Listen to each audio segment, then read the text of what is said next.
Hello, beautiful listeners, and welcome back to Green Earth Essentials. I'm your host, Michelle Jackson, and this is the space where we explore natural wellness, mindful living, and the everyday practices that help us feel grounded in a world that never seems to quiet down.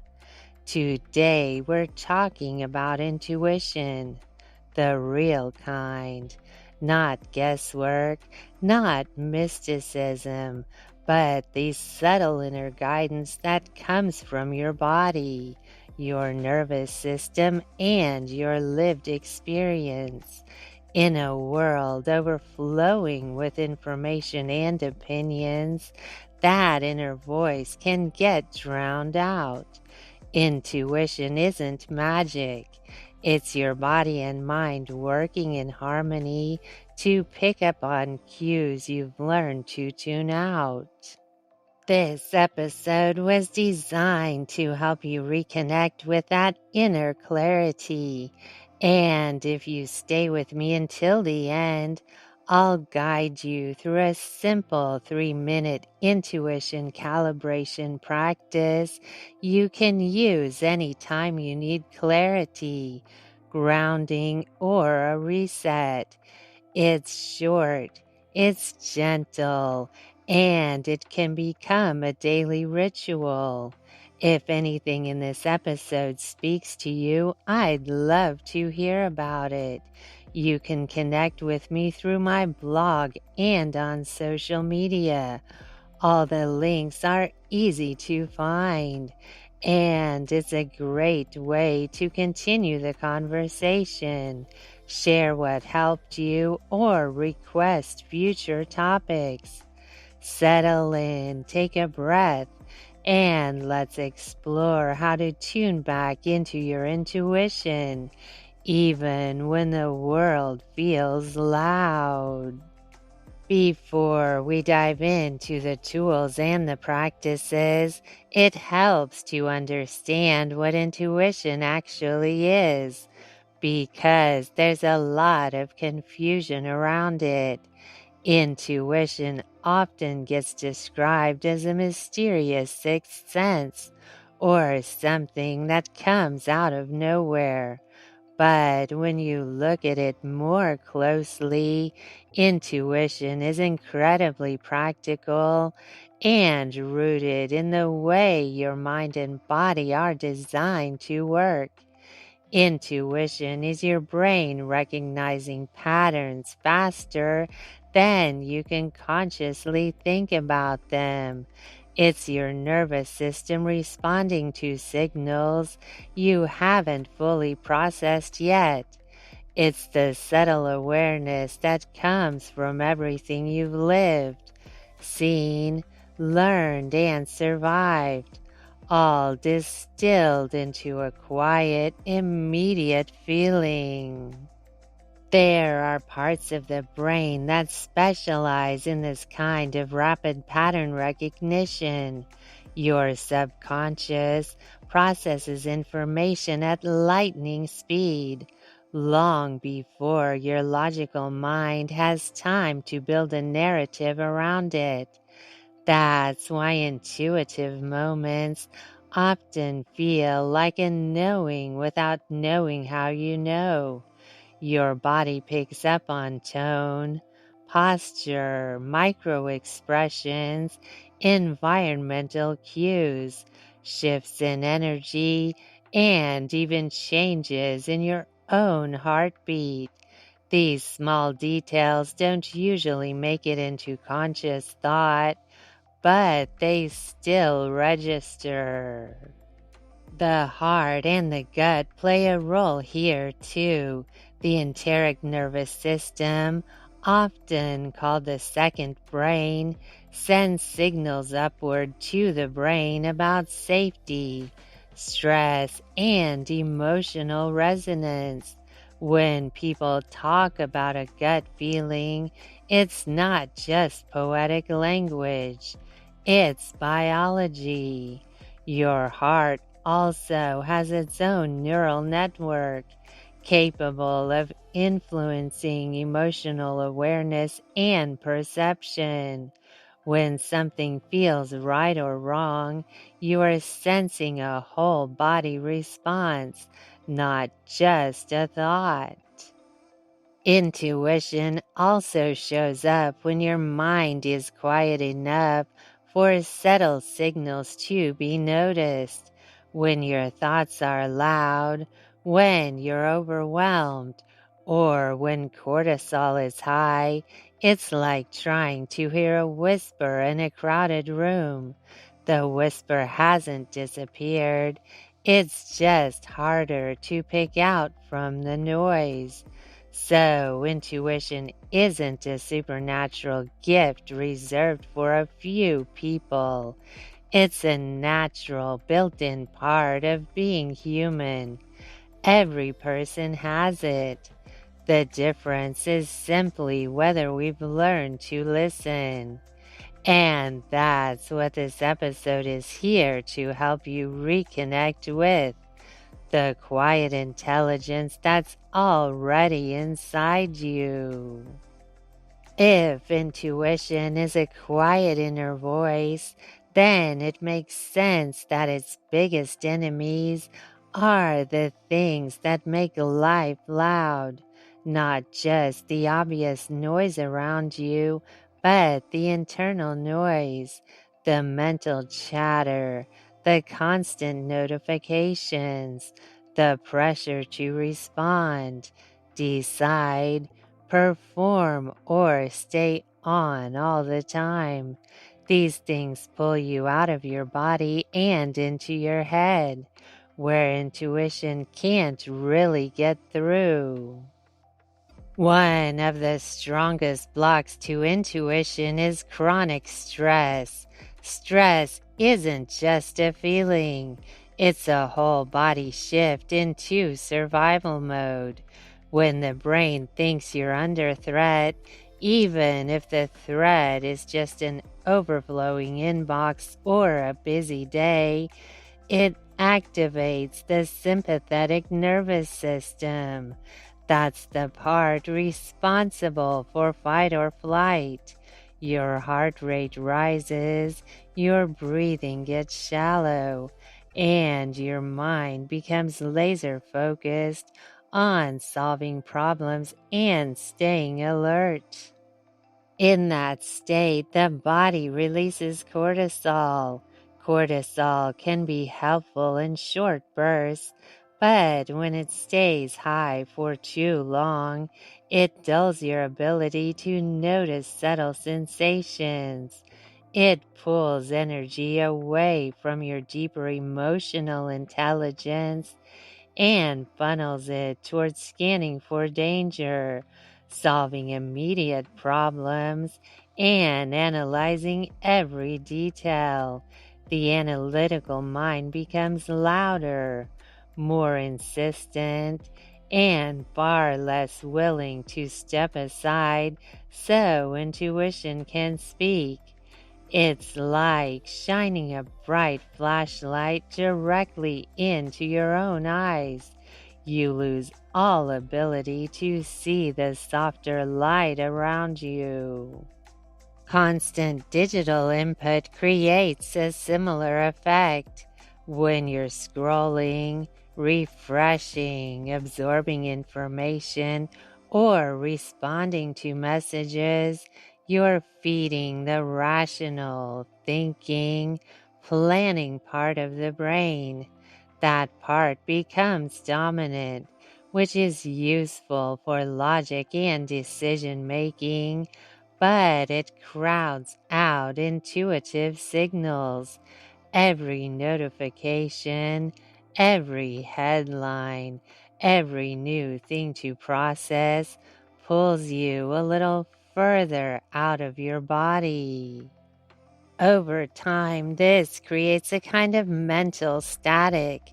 The mind becomes noisy even when the world around you is quiet. You might lie down to rest, but the thoughts keep churning, replaying conversations, predicting outcomes, worrying about what comes next. In that swirl of thinking, it's almost impossible to feel the gentle shifts and sensations that intuition uses to communicate. Even physical tension can silence intuition.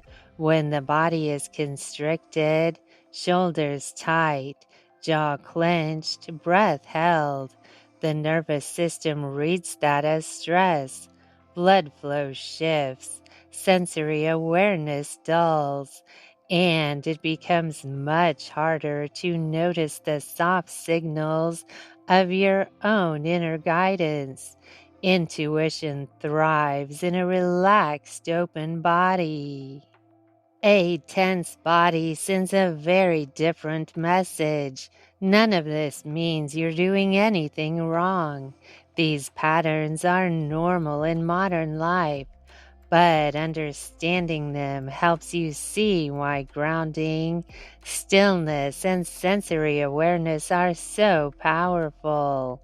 They create the conditions where intuition can rise again, not through magic, but through biology, nervous system balance, and quiet attention. Grounding, stillness, and sensory awareness are what begin to clear the static. They gently shift the nervous system out of survival mode and back into a state where subtle perception becomes possible again. Once the body relaxes and the mind quiets, intuition has room to rise, not as a mystery, but as a natural response to being fully present. Now we'll explore how to bring yourself back into the body, soften the mind, and open the door for intuition to come forward again. When intuition starts to feel distant, the most reliable way to bring it back is to return to the body. Intuition doesn't live in the analytical mind. It lives in sensation. If the body is the instrument, grounding is the act of tuning it. One of the simplest grounding practices is mindful breathing, not deep breathing in the dramatic sense, but slow, natural breaths that encourage the nervous system to settle. When you breathe in a calm, unforced rhythm, the body recognizes that it's safe. The shoulders begin to ease downward. The jaw softens. The mind follows the body's lead and starts to quiet. Even 1 minute of slow, steady breathing can shift you out of the stressed, overthinking state that blocks intuitive signals. Another powerful grounding tool is earthing, putting your bare feet directly on the ground.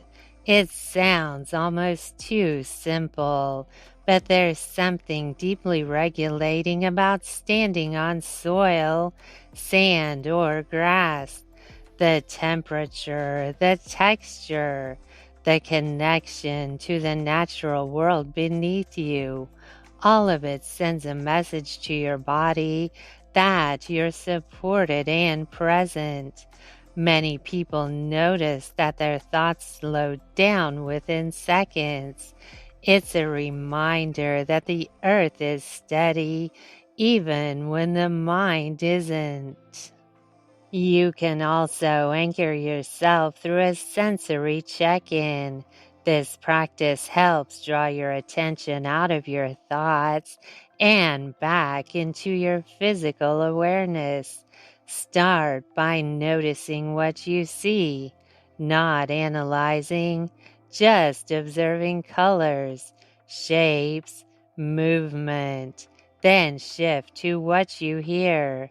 Distant sounds, close sounds, subtle tones you might have tuned out. Next, notice what you can smell. It could be the scent of a candle, fresh air from a window, or the faint smell of your own clothing. Move to what you feel, the texture of your clothes against your skin, the temperature of the air, the weight of your body on the chair or ground. Sensory awareness brings you into the present moment, and intuition always lives in the present moment. These grounding practices work because they slow down the noise of the mind and bring you into closer relationship with your body. When you're grounded, your senses sharpen. You notice more. You feel more. You become receptive to the subtle shifts and whispers your intuition uses to communicate. The body becomes like a tuning fork. The calmer and more connected it is, the clearer the resonance. Nature plays a huge role in this process. Natural environments provide a kind of sensory harmony that's hard to find anywhere else. The soft rustle of leaves, the warmth of sunlight, the scent of pine or rain. These cues regulate the nervous system, making it easier to access the clarity that intuition provides. Even a few minutes outside can make intuitive signals feel stronger, not because nature adds something magical, but because it gently removes the things that interfere. Grounding back into the body is not about escaping your thoughts. It's about returning to a state where your thoughts and your deeper awareness can work together. When the body is calm and tuned in, intuition finally has space to come forward. Herbs have been used for centuries to support intuition, clarity, and dream work, not because they create supernatural experiences, but because they gently shift the nervous system into the kind of relaxed, receptive state where intuitive awareness naturally becomes stronger. Each of these plants has its own personality, its own way of softening the mind and heightening the senses. One of the most well-known herbs for intuition is mugwort. Traditionally, mugwort has been used across many cultures to support vivid dreaming, deeper inner awareness, and symbolic insight. People often describe mugwort as a plant that helps bring the subconscious closer to the surface, making the dream world feel more memorable and meaningful. From a physiological perspective, mugwort encourages relaxation and increases sensory sensitivity, two things that naturally support intuitive clarity. Many use it as a tea in the evening or keep a small sachet near their pillow for dream work. Another powerful ally is clary sage.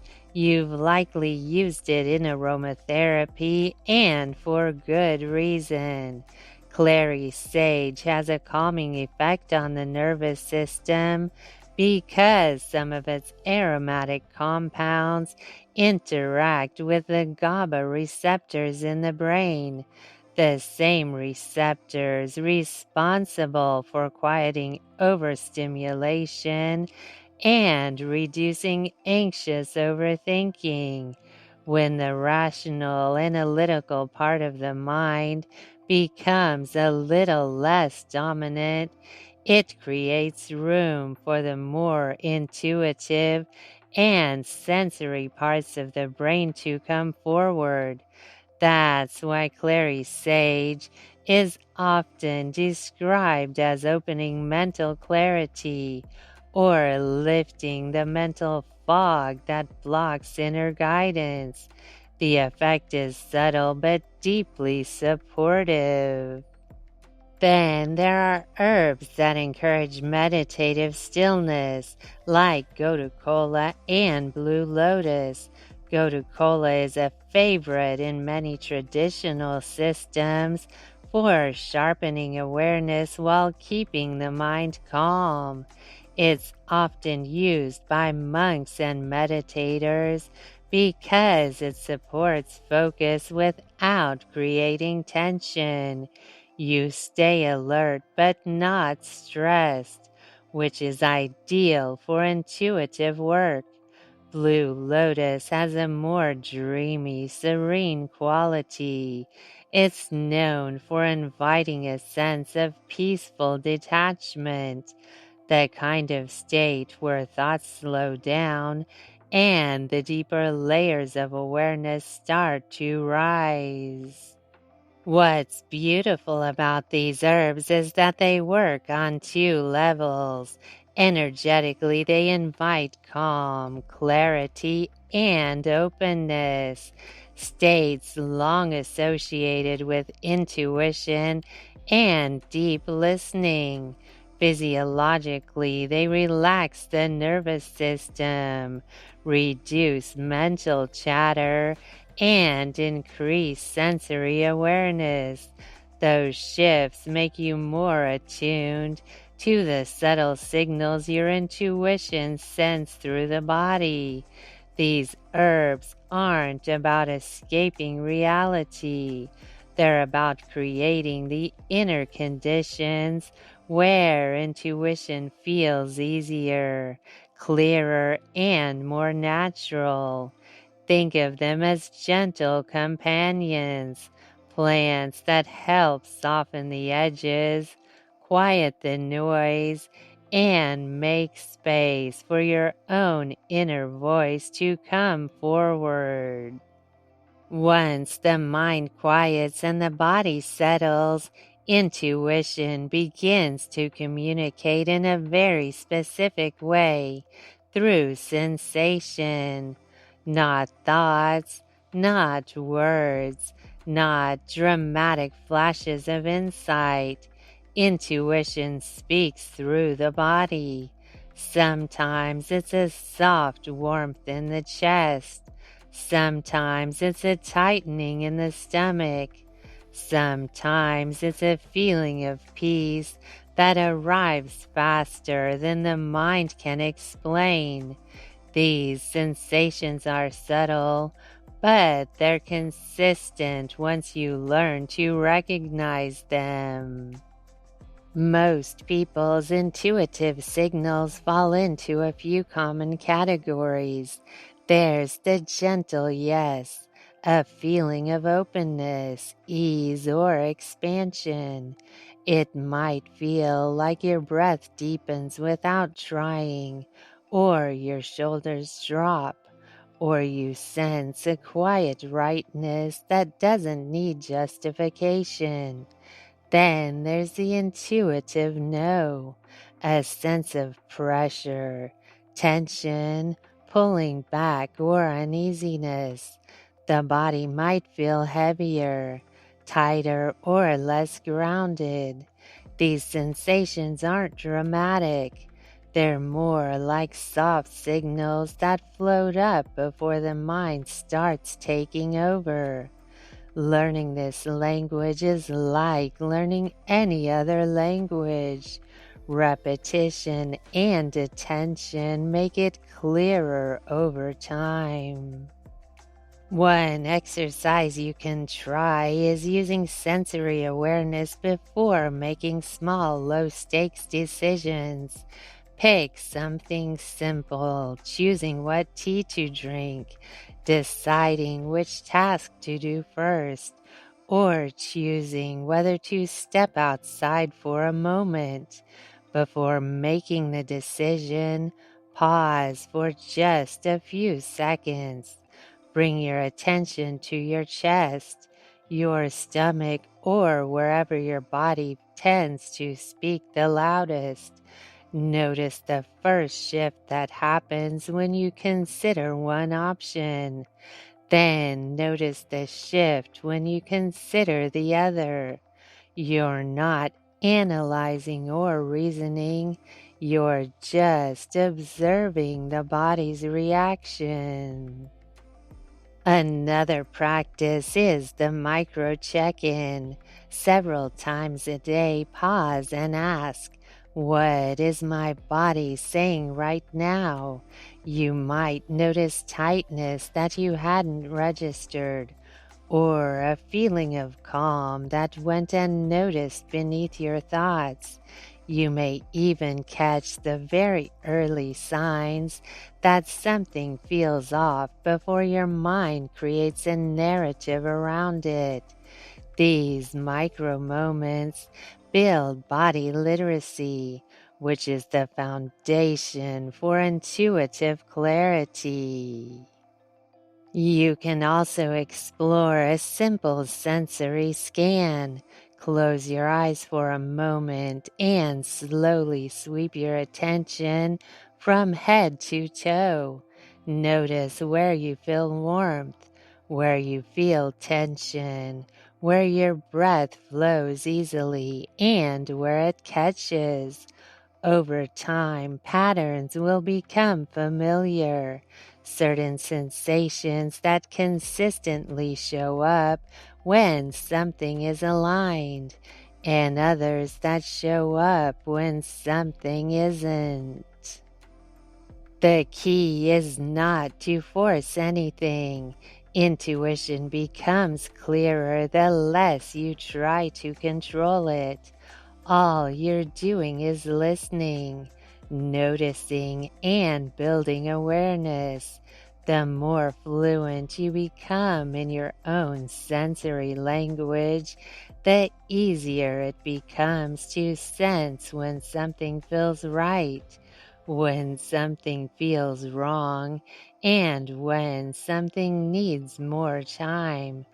This kind of intuitive listening isn't about perfection, it's about presence. The body is always speaking. Intuition is simply the part of you that understands the message. Now let's try a quick 3-minute intuition calibration. Take a moment to get comfortable. You can sit or lie down, letting your body settle into a position that feels supported and relaxed. Gently close your eyes. Bring your attention to your breath without trying to change it. Just notice the rise and fall, the quiet rhythm that's always been there. Let your shoulders soften. Let your jaw release. Feel your whole body begin to settle, like dust drifting down in a sunbeam. Now bring your awareness to the places where your body meets the ground, your feet, your hips, your back. Imagine those points connecting you to the earth beneath you, steady and dependable. Allow yourself to feel held. From this grounded place, bring your attention to the center of your chest or the soft area of your lower belly. wherever your intuition feels like it lives for you. Let your breath move gently in and out of that space. Now think of a simple yes or no question in your life right now. Nothing with pressure, something light, something easy. Hold the question gently in your mind. As you do, notice the first subtle shift in your body, a feeling of openness or tightness, warmth or coolness, expansion or hesitation. There's no need to overthink it. You're simply observing how your body responds, the quiet language of intuition. Take one more slow breath. Let the answer settle without forcing or analyzing. When you feel ready, take a deeper breath in and gently open your eyes. Your intuition is always speaking. With practice, you'll hear it more clearly each time you return to this simple pause. Take a moment to notice how you feel right now. Maybe something softened. Maybe something opened.